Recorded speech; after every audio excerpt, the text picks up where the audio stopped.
It's time to take a ride on the Steelers Afternoon Drive with our co-hosts, Saunders and Zachary Smith.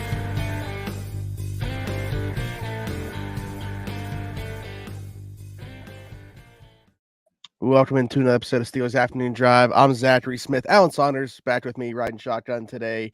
Big shout out to Faribaugh for joining me yesterday, but Alan is back. What's going on, Alan? I'm in the beautiful and scenic Indiana Convention Center in downtown Indianapolis. First day of player prospect interviews for the NFL Combine. NFLPA dropped their team facility and management report card today. All kinds of stuff happening in the NFL universe in terms of players being put on the trade market, guys going to be franchise tagged. There's a lot going on right now. So I'm feeling like I'm being pulled in 9 different directions. So where do we want to start this conversation? And what is interesting, Steeler Nation? It seems like everyone just wants to talk about the locker room. I feel like that is where all the attention has been drawn to today.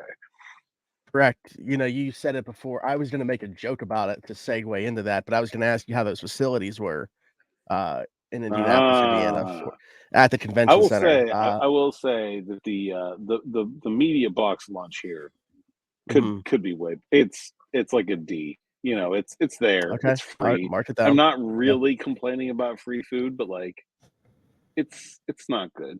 I'll probably just go eat lunch somewhere else tomorrow. The facility here, this building, awesome. Love it. Love the fact that you can walk through all the buildings downtown with these little bridge connections, so you never have to go outside. And love the facility here. They take very good care of us. Food could be better. Coffee was A+. So there we go. Okay, all right. I'm taking notes over here, marking this down. The Wi-Fi appears, knock on wood, appears to be working very well. So we've got that going for us. So solid facilities great here for the Indiana Convention Center. Not so solid for the Pittsburgh Steelers in the NFLPA Players Survey. 28th, right? 28th. That's yep. I believe they were 22nd last year. So yeah, going the wrong direction. I will say, I think maybe not a good portion, some portion of that was certainly outside of the Steelers' control, just because their travel grade went from very good to awful. And I think most of that was the fault of the NFL schedule, the weather, and Delta, not the Pittsburgh Steelers, right? I mean, they didn't make their engine fail. So, I understand the players being unhappy with it, and it's a fair grade. I just don't know that we should be mad at the Steelers about it. But so that ended up being a big part of their drop. The rest of their grades didn't move too aggressively from 2022 to 2023, but it's still not good. Yeah, going in the wrong direction, like you said, for most of these things here. We'll just go from the top here. Treatment of families, 29 out of 32. And I saw you having a conversation with somebody on Twitter about this. There's plans to get a daycare there, but there's not right now. Is that part of this? Is that probably the biggest reason this is where it's at? Or yeah, so the Steelers are the only team. No, there were one of 4 teams that do not either have a game day child care facility option or a specific dedicated family area. So Steelers families, if the players don't want to buy a suite, the Steelers families get tickets. They're in the upper deck. They're out with everybody else in the elements, and that's it. They feel free to pay for other better tickets. They're free to buy suites. But what they get is an upper deck. They're in the corner of the end zone of the north on the north bleacher seats, and so that's what they get. There's not a room or a suite where the family can gather during the game. They do get some of that after the game, but there's nothing during the game, and so I think that's something that the Steelers have identified as a place they can make some additions to. Sure, but it seems like relatively out of these, it seems like more like easier boxes to check to improve on. Yeah, so I think they're trying to like move some offices out of the stadium so that they can convert some of that space. Things that are like currently like, like team offices that are kind of in the stadium. I would say about like Mhm. half of the team's workforce is working in the stadium every day. And so get those people's offices out of the stadium and free up some space to do some different things on game days. Certainly part of it. And of course, that's something the Steelers can do with their own money, and they have done lots of those kind of small project type things with the stadium with their own money. Like they put new escalators in, they did that with their own money. They're redoing the bathrooms, right?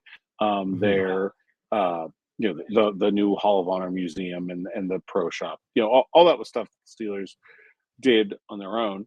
They will, of course, also be asking for public money when they go to extend their lease, which is up in 2030, Yeah. and asking for help with major renovations to the stadium. And that could certainly include maybe some more permanent solutions for some of this game day problems. But honestly, it feels like to me, reading through the survey, like the vast majority of these problems that the Steelers players have are not with Acrisure Stadium or the game day experience.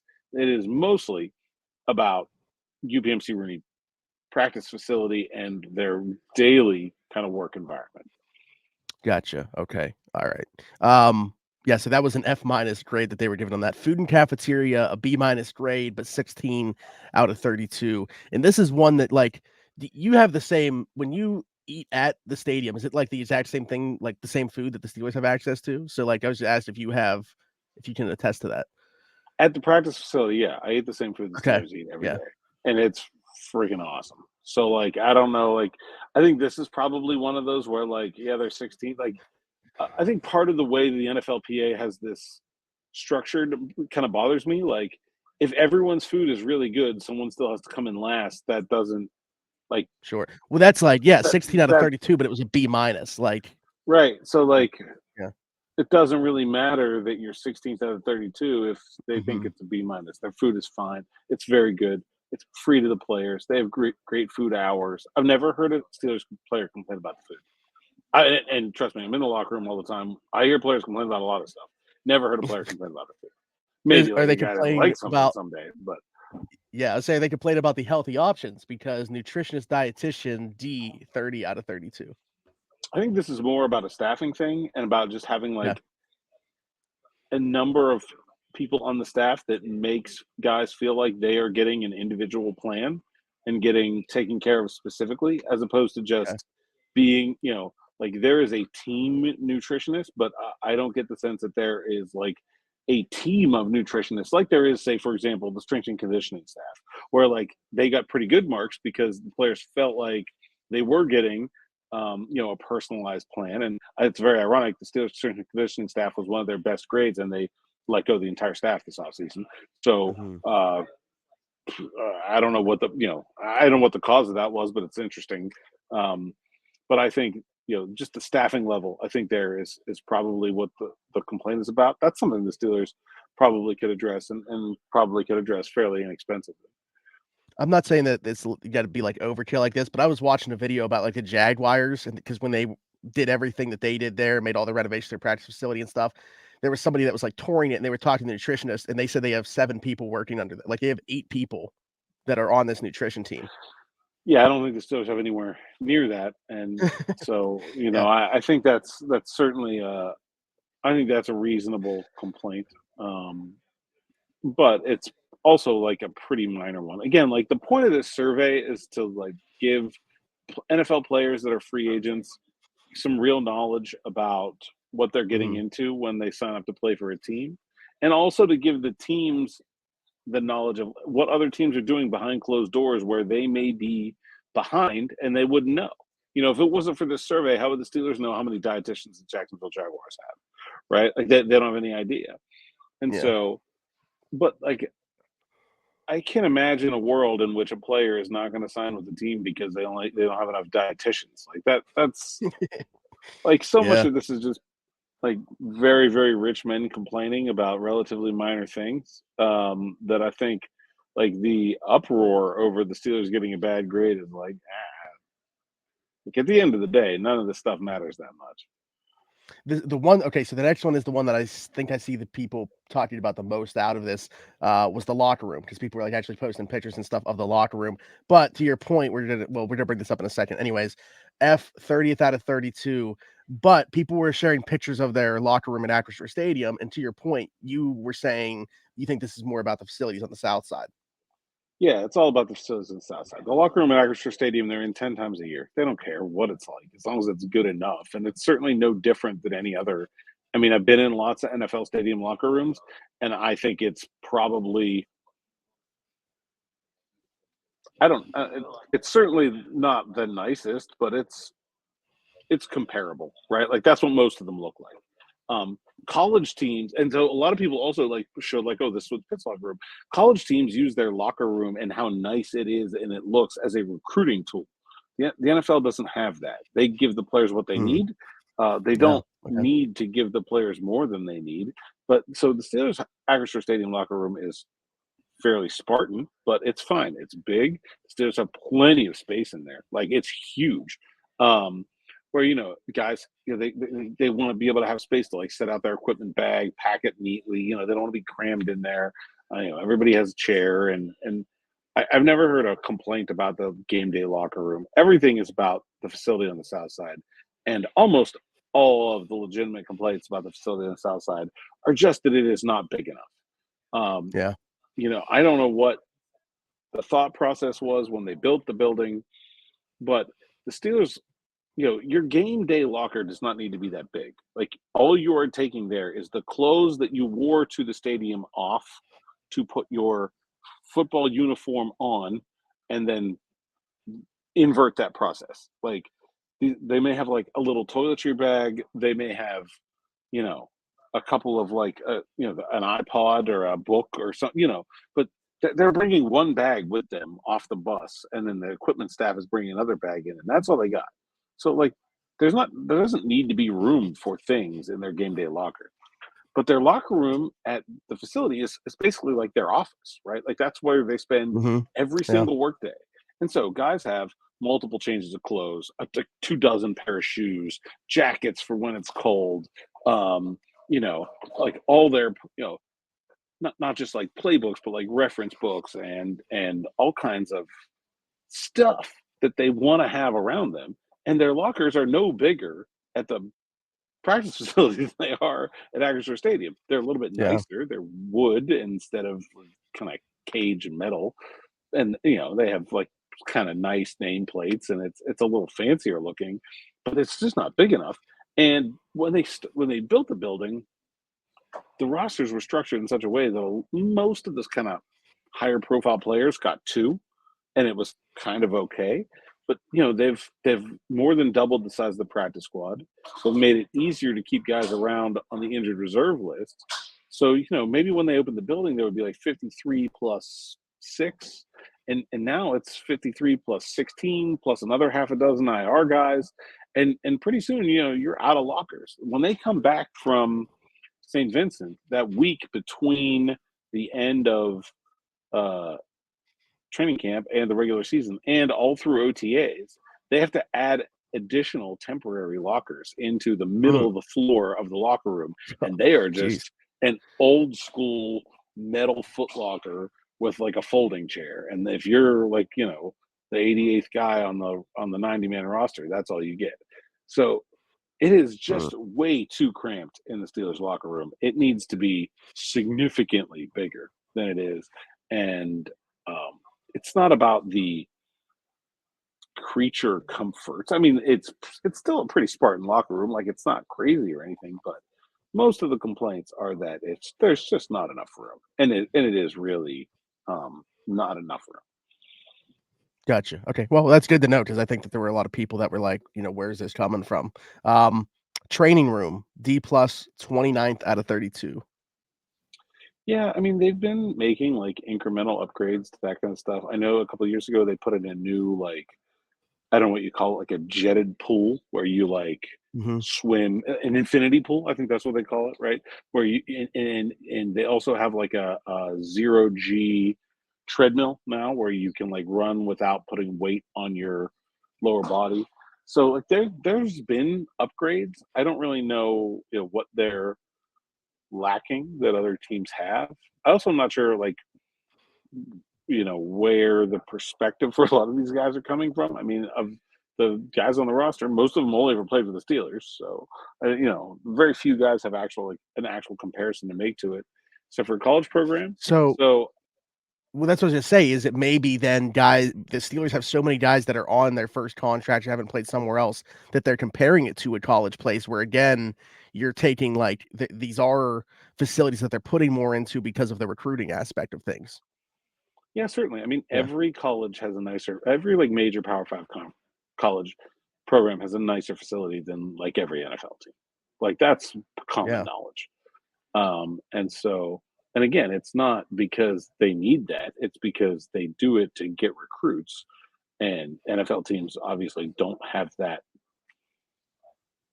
part of the process, so it's not necessary to have these extravagant, overly luxurious locker rooms for guys to go wrestle around in the mud and get all sweaty and to come back to. Like it's, and so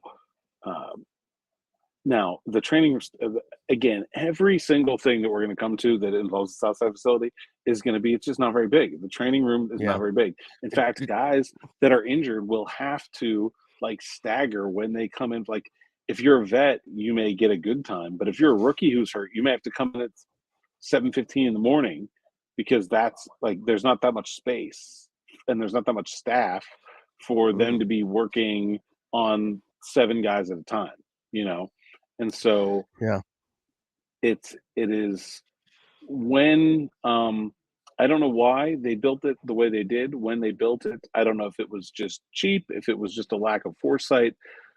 But really, I mean, the building that the Steelers and Pitt share right down the middle, and shares are the wrong word. It's just half Steelers, half Pitt. They're never sharing any space. It's just that, it's like 2 sides of a duplex, right? But like that one building that houses both of those programs would really ideally barely be big enough to hold one of them, let alone 2. Like there's just not enough. Like even if they put a whole 3rd floor on the building, which I'm not even sure is engineering feasibly engineered, that still wouldn't really totally fix the problem. Like the media room in the last 3 years has been moved from the 2nd floor of that building to what was the old racquetball court in the indoor practice facility because they needed more meeting space. Like the space is a massive. The space is 99% of the problem. Like that, there's just no room to put anything. Gotcha. Okay, yeah, and going hand in hand with that, the training staff, the 28th out of 32. And again, all the complaints about the staff are that there aren't enough of them. Well, if you don't have anywhere for them to work, it doesn't matter if you have more staff. Yeah. The weight room, again, small. Like it's not, and I have heard guys complain about that where like you see one guy walking into the gym, you're like, oh, are you going to use the whatever, and it's like, I gotta wait. I have heard those complaints. And you look around that gym, it's not like it's this room where there's just wide open space everywhere where you could be doubling the amount of equipment you have. It's pretty packed in there. And that equipment is relatively new. It's not like it's old. It is in fact even newer than the building is. I don't remember exactly when it is, but they got all new equipment. I want to say maybe 10 or 15 years ago. So it's not even like the equipment in there is ancient. There just is not enough of it. And going hand in hand with that, the strength coaches. So this was 20, but this is another one, like a B+, despite that. Yeah. I think that's so basically saying they're pretty much all the same. Although the Steelers did just get a new one, right? So right, they just replaced all their strength coaches. So that guess we'll see if they get better grades this time around. I don't know. Yeah. You touched on this one at the beginning, the team travel, D 28th out of 32. This is the one where I am aware of how the Steelers travel and is very similar to every other NFL team. I feel like they're just being punished for having a crappy schedule, some plane stuff that was out of their control, and some weather. So I don't think that people should be too worried about this one. This one will go over quite swimmingly with some people. Head coach, a 5th out of 32. I mean, I don't think it should be any surprise that the players like playing for Mike Tomlin. I think that's been pretty well established. Was 5th lower than you expected based off that? I wonder who was first. Andy? Was Andy first? I didn't see, to be honest with you. I would have said that Tomlin would be for sure top 5. Like that would have been the lowest I would have expected him to be. Yeah. Do you know what he was last year? He was up there. He might have been third last. He was up there. Okay. Yeah, I was gonna look right here. But the players like Mike Tomlin, that's not really a surprise to me. I don't think it should really be a surprise to anyone at this point. And I think it's not only that they like him as a person, but they like the way he goes about doing his business, the way he runs the team makes sense to them. Everybody who has a boss knows that if you don't like your boss, he's not getting the most out of you, right? It doesn't mean that you have to cave to what players want all the time. It doesn't mean you're soft on them, but having someone that hears people, that understands people, is empathetic to their needs, their desires, understands what makes them tick, what they want, how you're going to be able to help them achieve their goals in addition to them helping you achieve your goals. I think that personifies what Mike Tomlin's all about. I don't think he's a tactical X's and O's genius. I don't think he's the best game manager in the NFL, but I do think that he is probably the best CEO of a coaching staff in the NFL, and I think this grade reflects that. Yeah. And on the reverse side of that, ownership, F, 31st out of 32. So this is a little bit misleading. This is ownership only in the regard of their willingness to invest in facilities. So just about the facilities. And I'm not sure that's really fair to Art, given that, like I said, most of the problems here are not really, it's not like you just throw 10 million at something and make it go away. Like there's major structure. Like what really needs to happen to fix all of these problems is that the Steelers need to build their own practice facility somewhere else. Now, if they're locked into a lease with UPMC for another 6 years, I assume that maybe they could get out of that early if they tried. I'm sure Pitt would be fine with taking over the rest of the building. But this is coinciding with they're going to be wanting public money for Acrisure Stadium. So, they're going to have to put up their own share of that too.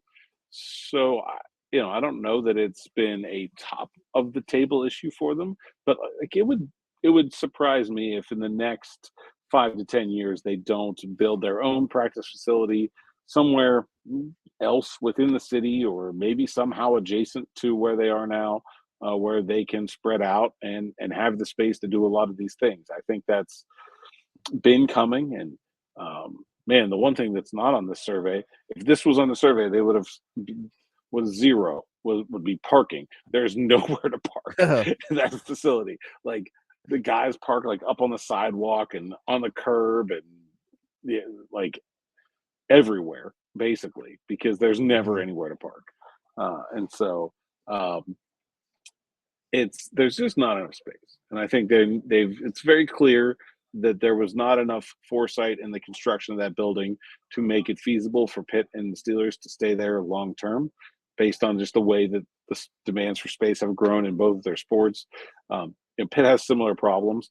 I think Pitt has done a better job of trying to upgrade their facility look. Again, like they need to do that for recruiting. With the Steelers, it's about function, I think, more so, and it's really hard to put some lipstick on a lack of function, right? Like you need a substantive fix. You can't just like slap some blue banners around here and say we made it look a little bit nicer. That's not going to help anything from a professional standpoint. Yeah, no, that's really good stuff. And honestly, like there was part of me, as the fan in me, that was curious about all this stuff. So it was a really good conversation. But Alan, with you being at the combine, I think we'd be remiss if we didn't bring up something from it. So, hearing from the first few position groups talking today, do you feel like you learned anything? We found out some guys, and we're going to have on the site a tracker of, the players that the Steelers are meeting with and everything. But do you feel like you've really learned anything quite yet about the Steelers' plan of attack? I haven't felt this unsure about what the Steelers were going to do on draft day, I think probably since about 2019, right? The year they traded up for Devin Bush. I really just have mean, there's so many different positions they can go. Like center is really the one thing that they kind of need to get, but it certainly doesn't need to be in the first round, right? I mean, even second and third round, you could probably get a starting center. And so there's really like really spread thin in terms of trying to hit all these guys at all kinds of different positions. And I feel like I'm like a little bit behind where I normally am at this time of year, just in terms of like what my read is on these guys, because there's so many more of them in my orbit than there usually are. So I mean, look, we talked to some today's interviews were defensive linemen, linebackers, and edge rushers. I don't expect them to draft an edge rusher high, so I mean, I think that's kind of obvious. But we talked to a lot of linebackers and talked to a lot of defensive linemen, and a lot of them have talked to the Steelers. And so I don't know what that really means. I mean, even like for some first round options at defensive tackle, and some first and second round options, probably second round options for linebacker. I don't think there's a first round linebacker in this class, but like guys like Edgerrin Cooper, a guy like Jeremiah Trotter Jr., a guy like Colson from Michigan. Yeah. And so those three guys are all formal meetings for the Steelers. I would have to think that means linebacker on day 2 is a real possibility. And that doesn't mean they're the only guys. Like, they didn't meet with Peyton Wilson here, but they did meet with him extensively at the Senior Bowl. And so sometimes they feel like they've got enough of a beat on a guy that they don't need to go forward. So someone not being on that list of formal interviews does not mean they're crossed off by any means, especially if they've already talked to them before. Now, if it was somebody that wasn't at the Senior Bowl or wasn't at the Shrine Game and that they haven't had a lot of exposure to, that would probably be a red flag for me. But so, still keeping a guy like a Peyton Wilson in my list, I really like him as maybe a third round pick. But it certainly seems like the Steelers are doing what we're saying, that they're casting a wide net. I don't think that they've narrowed in on one position like they have in pretty much each of their last 3 drafts. Like, this feels like very much a wide open board. Yeah, I'll be curious throughout the rest of the week when we learn about who they're talking to from other position groups, if it's kind of like the same deal as today, because then I would think that it shows this is like significant interest they have in a defensive lineman or a linebacker, because like you said, not needing an edge and kind of like who they're talking to kind of fits that, right? Like, these guys are probably like maybe a day 3 flyer that you're talking about that they've talked to out of that group, whereas the linebackers and defensive linemen are guys that are going to go high. So like, if we go throughout the rest of the week, you look at the centers, they're only talking to the guys that are going to go high.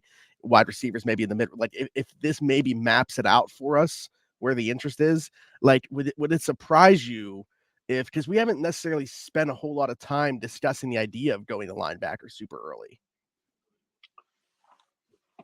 I would be a little bit surprised if it's linebacker on day 2.